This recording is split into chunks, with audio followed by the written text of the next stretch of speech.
Elon Musk made an extraordinary appearance in the Oval Office alongside President Donald Trump, where he defended the Department of Government Efficiency, or DOGE, and its recent cuts. Musk says the changes are common sense adjustments aimed at streamlining government operations, and Trump recently signed an executive order that mandates significant reductions in the federal workforce and also the grants there as well. Let's head to New York now. We're joined by Anna Olczyk, reporter at Business Insider. Great to have you here on Ticker, Anna. Thank you. Great to be here. This was a rather unusual press conference. Yes, he had his son there, was speaking very freely. It was a very casual press conference, but yeah, definitely unusual. What did we learn from it? What were the main takeaways, do you think? Yeah, so I think, during the press conference, Elon Musk was basically saying that this is what the people voted for. In a democracy, the people are supposed to elect officials who then make people to make decisions. And that's the essence of democracy. And, the Department of Government Efficiency is part of that. Trump talked about it, while he was campaigning. And so this is essentially what the people want, was basically the main message that he gave. There have been a lot of questions about DOGE and about how fair it is to have someone so heavily involved with the US government, with all these contracts, being Elon Musk through obviously SpaceX and to a lesser extent Tesla as well. His answer to that was, you can ask me whatever question you have. Talk to us about that.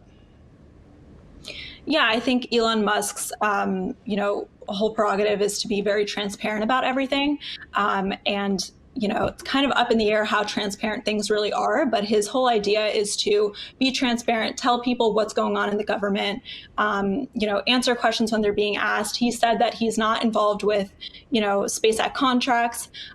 So we'll see, how it actually pans out, but his whole messaging is to be very clear and very open about what's going on in the government and to make adjustments as needed based on, things that are coming out and being publicized. And to help along, the man on the right in the pictures, Donald Trump, has also signed executive orders essentially forcing government departments to cooperate. Do we know whether there have been some major challenges with cooperation over the past few weeks since DOGE really started?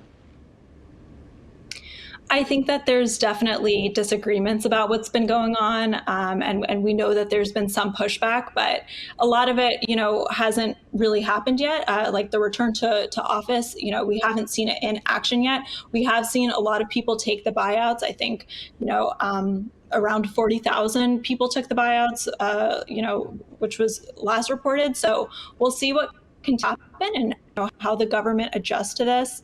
A lot of people haven't heard back on whether they can get an excuse from returning to work. So we're going to have to see how it plays out. But a lot of it right now is the executive orders being made and people watching to see what happens next. Yeah, he's been expecting something like up to 5% of the workforce will take a buyout, but as you mentioned, 40,000 is nowhere near those numbers there as well.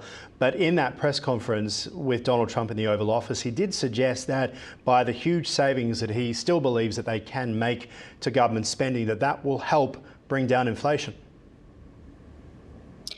Yeah, I think we'll have to see how it plays out.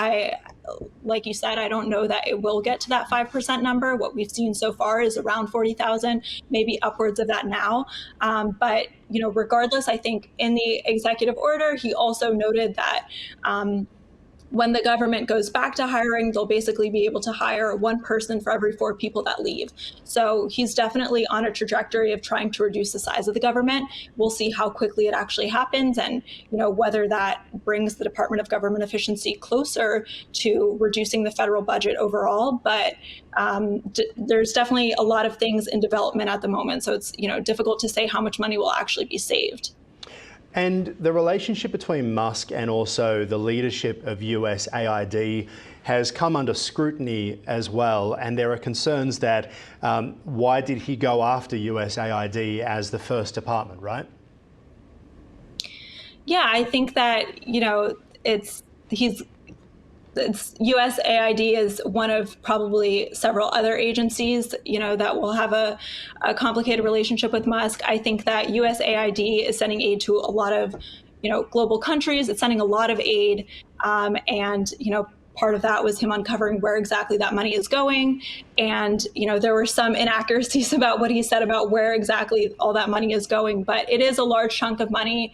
And, things like the Ukraine war, that's a hot topic for both parties about, whether the U.S. should continue to send aid, whether they should continue to send as much aid as they're sending in. So I think that, was already a hot topic. And of course, the Department of Government Efficiency is looking, anywhere that the U.S. is spending a ton of money. So it is incredible politics, DOGE, isn't it, to be able to say to people that we are taking a razor to government spending. It's what people like to hear right up until they're impacted by the ramifications.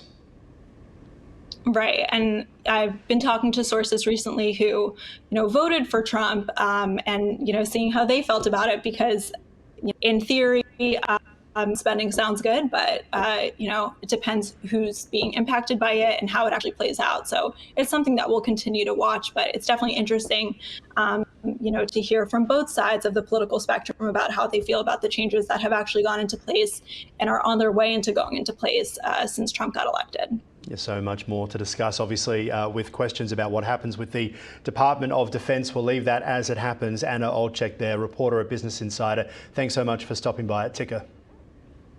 Thanks for having me.